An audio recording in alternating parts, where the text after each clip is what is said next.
Okay, that's quite funny. Maybe not, but for the past month, I have had access to a Super Grok subscription. I purchased it myself, actually wanting to be able to put this head to head against some other state-of-the-art AI models. Now, it is about the end of the period when it would go to resubscribe, and being that that is the case, I do want to just give my thoughts of this model overall and 30 days or so of actually implementing it into some of my day-to-day workflows and just being able to get a general feel for this model and some of its strengths and some of its weaknesses. Now, of course, the main thing and perhaps the most pertinent consideration here when taking into account some of my judgments will be the price. This is very expensive at $300 a month for this specific subscription. And as a matter of fact, this is the most expensive subscription for any of the, I suppose, frontier or state-of-the-art AI models that are available. It is more expensive than the second most expensive, which is Google Gemini Ultra plan, which is $250 a month. The ChatGPT Pro plan is $200 a month, and then Claude you can get $100 or $200. And obviously all of these models have cheaper tiers as well for probably somewhere around $20. But when it comes to the absolute maximum price subscriptions, this is significantly more expensive than some of the other companies' offerings. So I want to judge it through the lens of that comparatively to what sort of performance you would get from other models for perhaps a bit less price.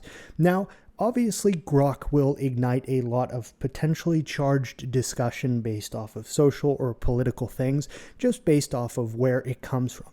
Now, in this video, I seek to just kind of look at this model through the lens of it being a model. I don't want to really kind of focus on any of that, as I find a lot of times when discussions of this model do pop up online, there is a lot of charged discussion that ends up culminating away from the actual point of the technology itself. So with that kind of disclaimer and introduction out of the way, let's just take a look at my one person's singular opinions of using Grok on and off for the past 30 or so days.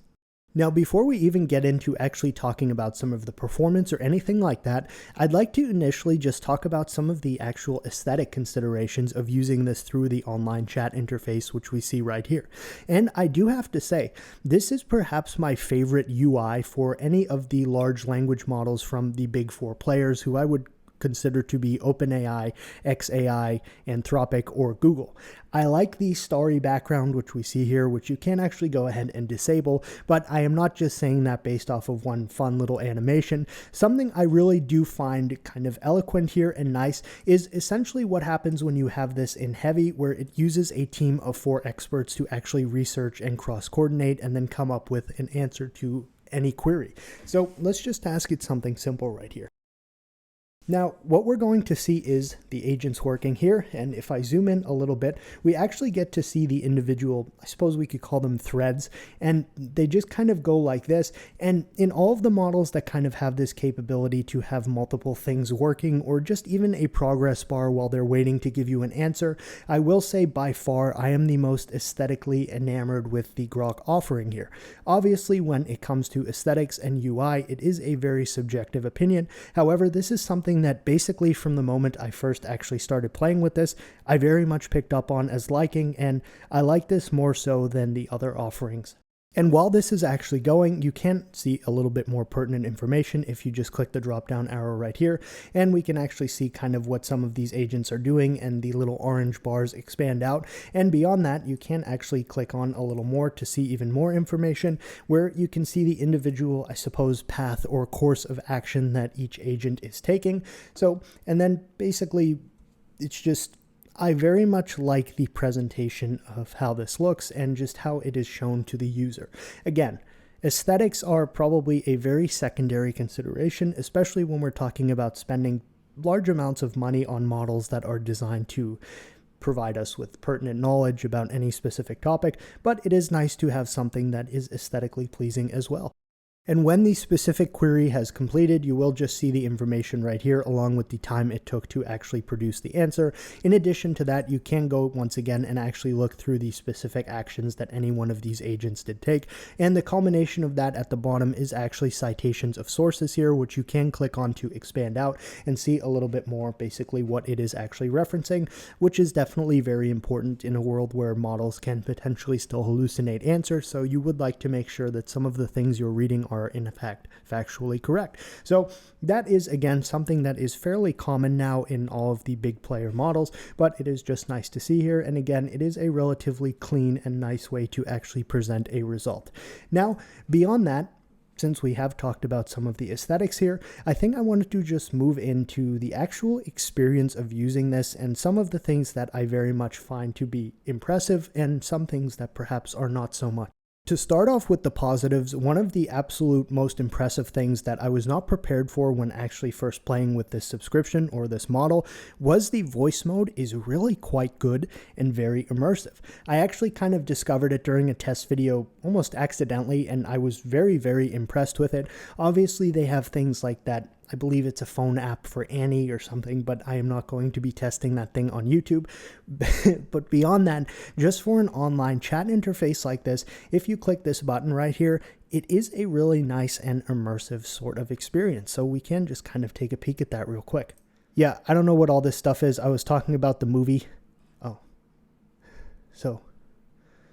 gotcha. Transformers as in the movies.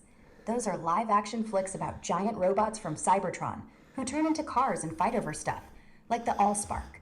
The story kicks off with Optimus Prime leading the good Autobots against Megatron's evil Decepticons. So beyond that, you can see here that there are a few different voices that you can choose from, and beyond that, you can adjust the speed up or down.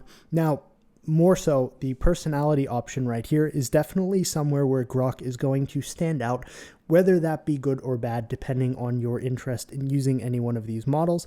But it does have a lot of options that none of the other frontier labs are going to be offering in terms of the willingness of the model to actually go ahead and embark upon perhaps some less than censored roleplay, I suppose could be said, to put it simply. You know what I'm saying. Test. Positive. Hey, what's up? Just here if you need me. How's your morning? So again, the voice mode is something that I find to be very good. It is immersive to a point, but beyond that, it is willing to play with you in a way that none of the other models from the other providers are going to do. Depending on your interest in using these models, there is absolutely a subset of individuals who would prioritize having that feature or capability, in which Grok would definitely be placed far above any other mainstream offerings. Now, one of the next things that I want to mention as an absolute positive here that I think may actually make this rather egregious subscription price worth it is what we see that actually just popped up here in the right.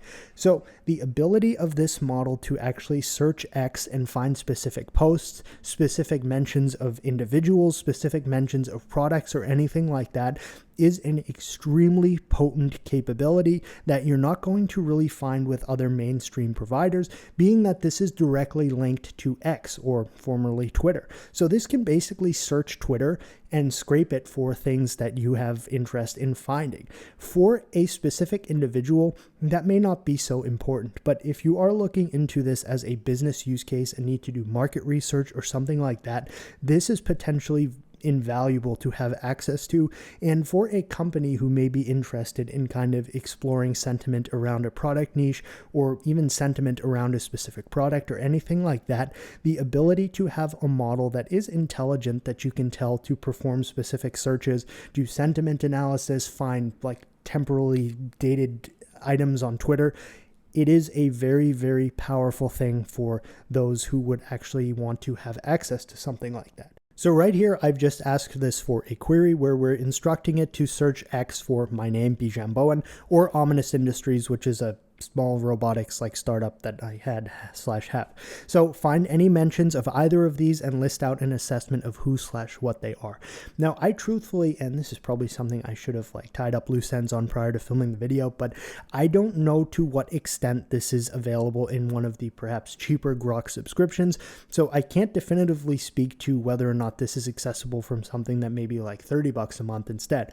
But being that this is the subscription I have access to, I have actually been doing this with it just to find certain specific things, and it really is quite a very powerful thing to have access to, especially because not a lot of the other providers have gigantic popular social networks tied to them, or even if they do, they don't allow you specific access like this to actually have their model comb through those social networks and find specific posts about specific things. I know at this point it probably sounds like I'm beating a dead horse here, continually mentioning this. If you need to do like market research or something like that, this is an extremely potent capability that is going to be less prevalent with another provider's model, I suppose could be said. So we'll allow this to finish here, and then we'll basically see a bunch of annotated and cited posts on, it's been a long night, on X pertaining to both myself and Ominous Industries, which is one of my company. So, and even to the point where this will actually show a specific account for Bijan Bowen, but it will say the user does not have a lot of posts. It's an old kind of like dead account, and that is true. So this is incredibly interesting to me because I've done this before, and it did actually, I'll show the actual chat chain from when I did that, and it did show pertinent mentions and things like that. It did obviously show right here the potential Twitter profile exists but has no post or bio details, so it did identify at least the existence of the post, but the profile. But what it did right here is just do like a web search and culminate like generic things you would find by Googling, which is somewhat frustrating considering I was doing this as like a demonstration of one of its more impressive capabilities. So let's go to the previous chat where I had actually successfully seen this work, and we can analyze what should have shown here. Perhaps I should have just told it to search Twitter instead of X. I'm not even going to begin to speculate on why X didn't work, but Twitter here did. And we can see right here, it showed that it returned a low activity X user profile, which yes, but beyond that, and this is the whole thing I wanted to demonstrate right here. On August 24th, this individual posted about him testing the old Grok 2 AI model, and then it actually specifically links you to that tweet. Replied to a thread about GPT-5 experiences and things like that. Then beyond that, we see some more things just of mentions of myself by individuals posting on Twitter.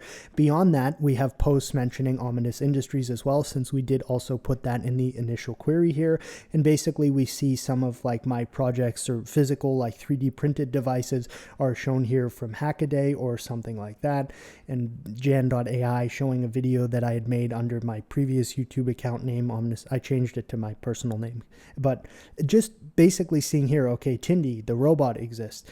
Here's another thing, the robot exists on Kickstarter and things like that. And then if you click on the actual citations right here, you can see a list of the specific X posts that do match the criteria. And perhaps some of them do get a little confused because there is a very popular NFL player with the first name Bijan now as well. But more or less, it did correctly search these things. And for certain use cases, just even being able to do this without having to manually comb through or try to get API access or scrape it is very valuable.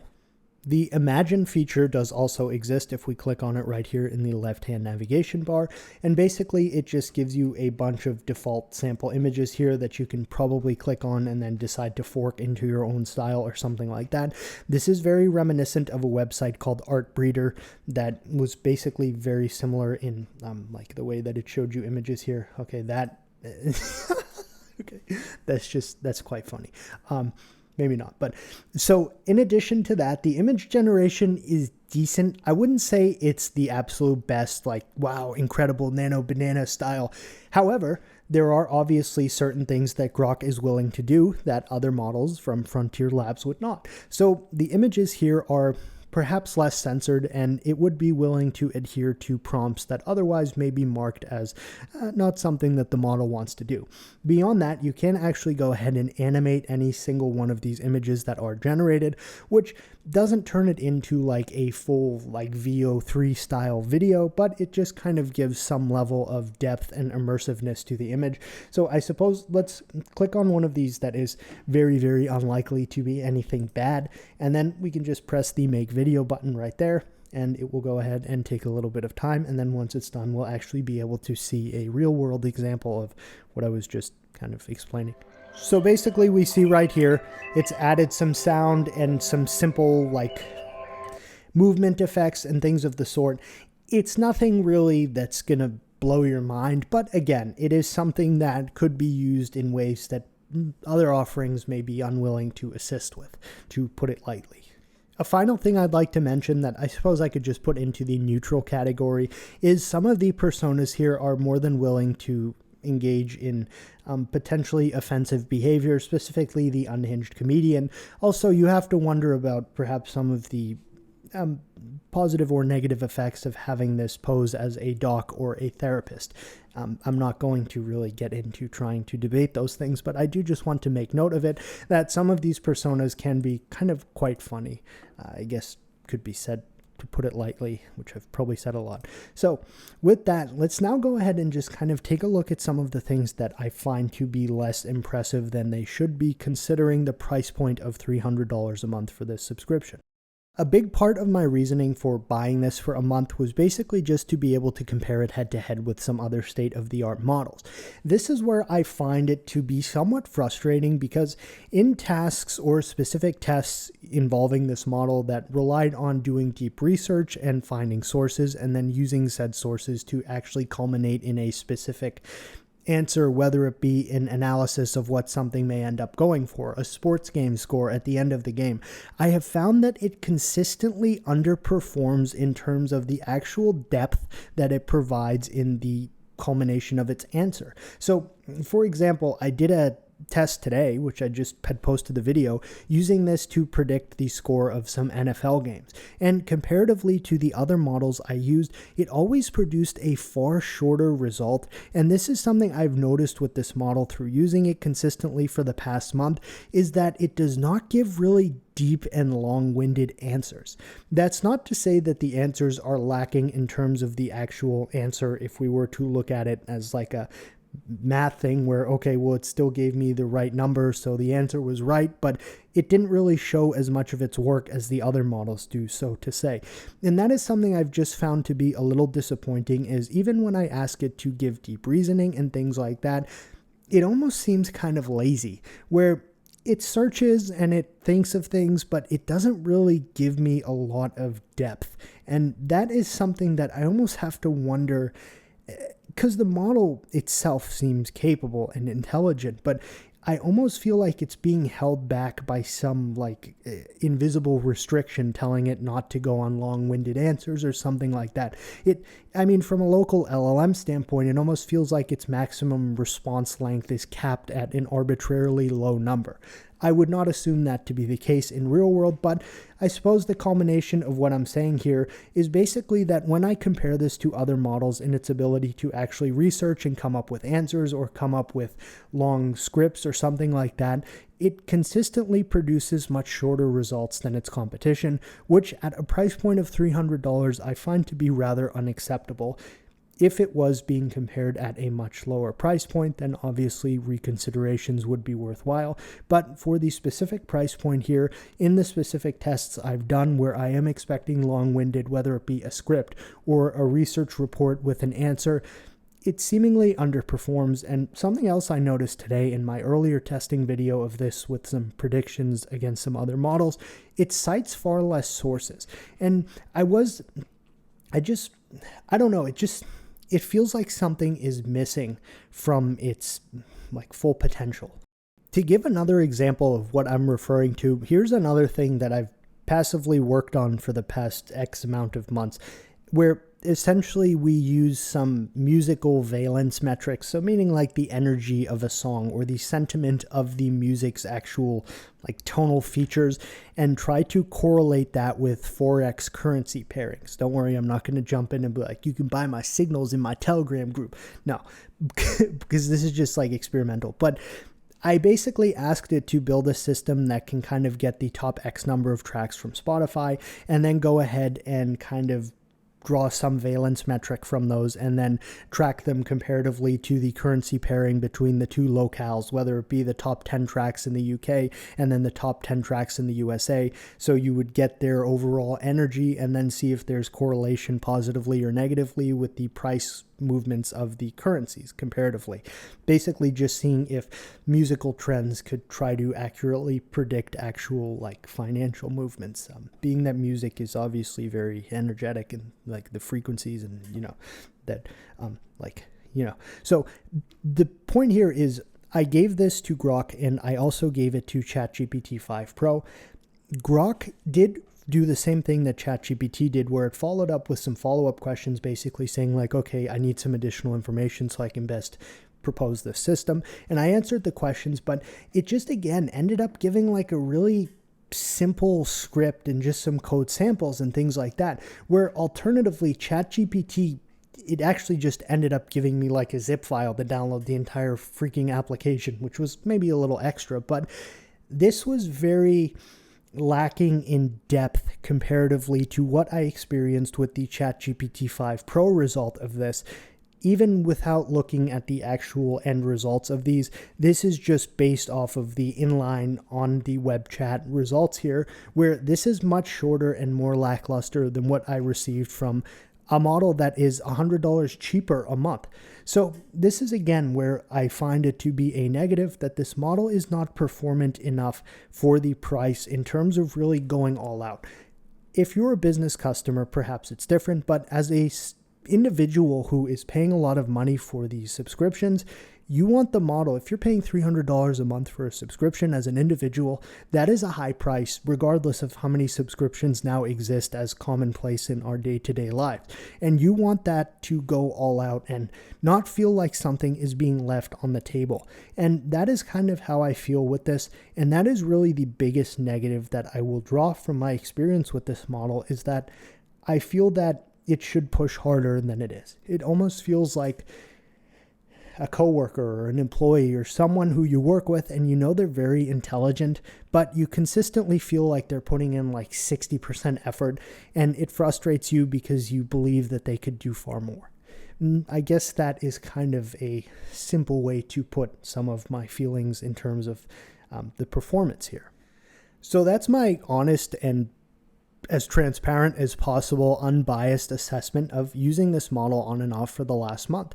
As I may or may not have said, this is not sponsored. I was not gifted this or anything like that. I paid for this with my own money because I really wanted to accurately get a feel for it and compare it to the other offerings out there.